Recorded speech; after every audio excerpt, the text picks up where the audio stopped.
Hello everyone, welcome to my channel. I hope everyone is having a wonderful day. Before starting the video, please go ahead and hit the subscribe button and give this video. Hello everyone, welcome to my channel. I hope everyone is having a wonderful day. Before starting the video, please go ahead and hit the subscribe button and give this video. Sunny agrees to see a doctor in Los Angeles. Sunny finally agrees to see a doctor, and Laura arranges an important business meeting. Today on General Hospital, Mac talks some sense into Cody, Lucky, and Liz come up with the next step in their investigation, and Joss and Lucas discuss their suspicions about Cyrus. All products and services featured are independently chosen by editors.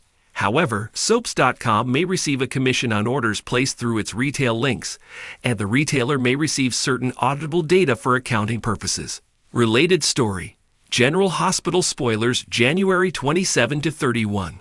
Alexis arrives at Charlie's and tells Christina how great everything looks, and she's proud of her. Jordan joins Alexis at the bar and compliments the changes she's made. Alexis asks where Lucky is. Christina says that's another story. Christina fills her in on what went down with Cody and Lucky, and they got dragged down to the station. Suddenly, Lucy and Jens arrive, and they all note that Lucy seems fond of him.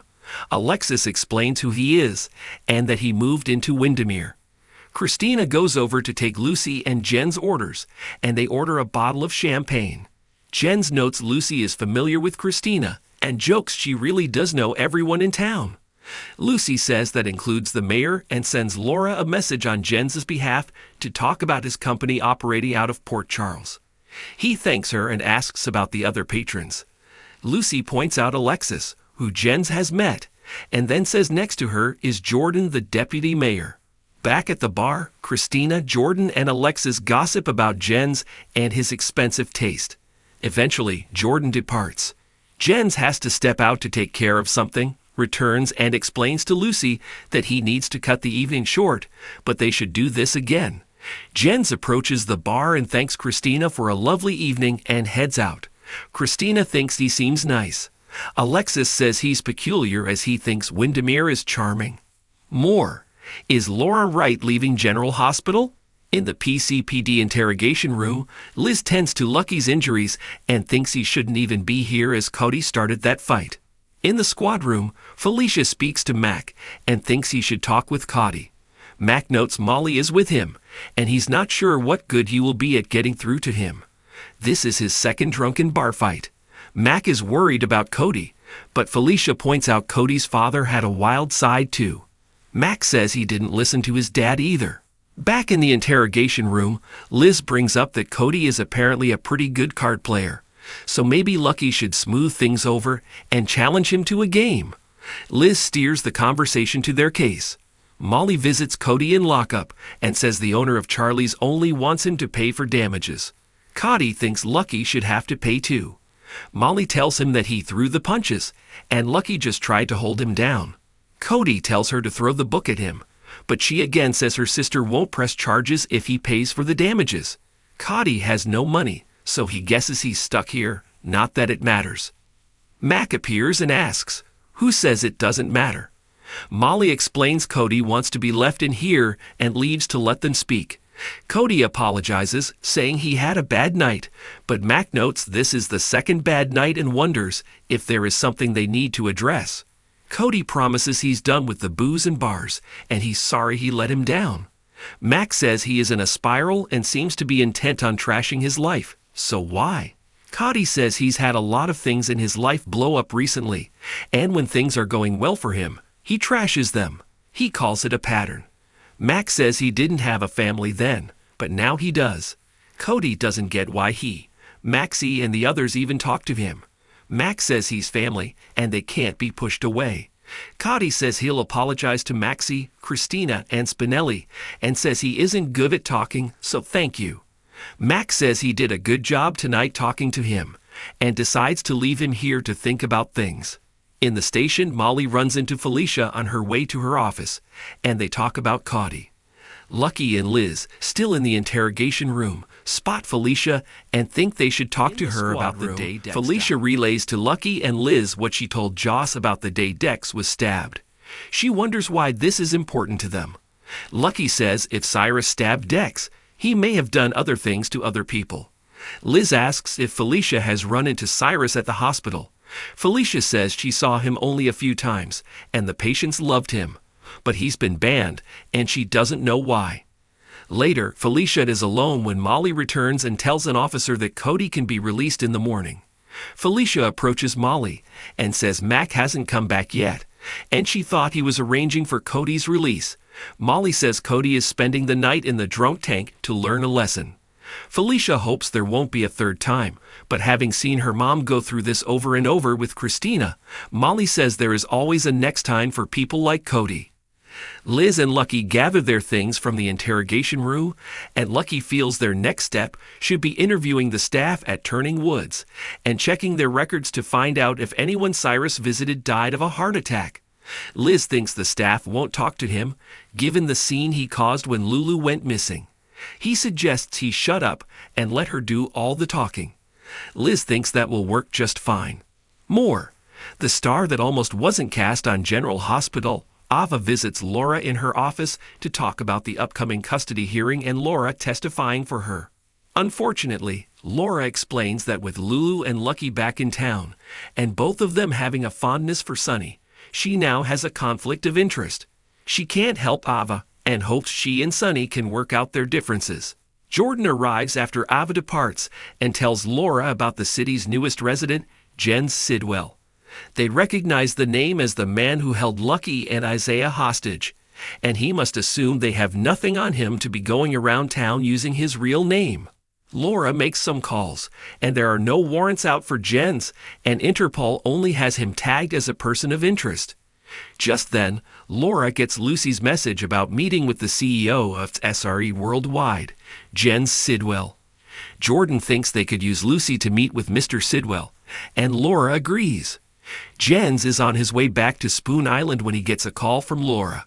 She understands he wants to meet with her and suggests they set up a meeting for tomorrow. He agrees. More. Cyrus' next victim could be Drew. Rick takes Ava to an empty old brick apartment, which is in her price range. Ava insists she can't live here, but Rick says she needs to establish a home for her and Avery, and this is all she can afford. He also thinks that, with her tastes, she can spruce this place up. She complains there is nothing she can do about the size. He tells her this place looks better than a motel room to the court, and he doesn't know why he's wasting his time with her as he's basically doing this pro bono. She reminds him that he took the money from the painting, but she still owes him more. He tells her that Sunny could drag this out until Avery is 18, and she can't afford that. Ava responds, "And you won't stand by me if you don't warn her about him and that he only loves himself and money." She wonders why Rick hasn't written her off. Rick asks what is going on with her. He's trying to help her and she's been in attack mode. Ava apologizes and reveals Laura is backing out testifying for her. Rick calls it a setback, but they can adjust. Ava feels like she has to fight the entire world to be a mother to her daughter. Rick assures her that he's on her side, not to doubt it. They then move in for a passionate kiss. Ava says he convinced her, and she'll take the place. She then walks out. More. Could Chad Duell return to General Hospital? Natalia takes care of Sunny in his Metro courtroom when Brick arrives to see him. Brick asks what is going on, and Sunny says he has some serious issues with his heart. Sunny is worried about not showing up at Charlie's for Christina's big night. Natalia offers to run down and relay he got caught up with work. Natalia leaves Sunny in Brick's care. Brick asks about this heart business of his, and Sunny fills him in on its progression over the months, and that Isaiah gave him a prescription, which helps. However, tonight, he argued with Ava he felt the tightness in his chest, and he didn't take his pills as he didn't want her to know about the issue. When she left, he collapsed, and Natalia found him. Brick says they need to make sure something like this never happens again.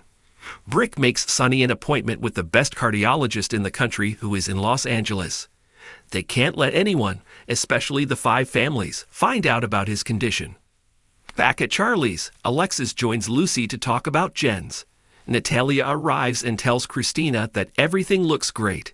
Christina asks about her dad. Natalia says she was with him, and they were talking about deception business when Brick came by, and they had other business to deal with. She left them to come here and see the place, and she really likes this new low-key acoustic vibe. Christina can't wait for her dad to see it, and she doesn't know what she'd do without him. After Natalia leaves, Alexis heads back to the bar to talk with Christina. Christina tells her that her dad got caught up in business and couldn't come by. Alexis tries to get more info out of Christina about her father's part in all of this. Irked, Christina tells her mother that dad sold it to her. They have a contract, and a payment plan is in place, and it's all above board and legit. She also says dad was right, and this work was exactly what she needed. However, she's worried about dad as there is a new date for Avery's custody case. She vows to do whatever it takes to keep Avery from Ava. Lucy saunters up to the bar to brag about making another commission renting a place to Ava. She quickly apologizes, noting Ava is likely the last person Christina wants to hear about. Natalia returns to Sonny's room. He didn't expect her to return, but she made a promise to take care of him, and she will keep it.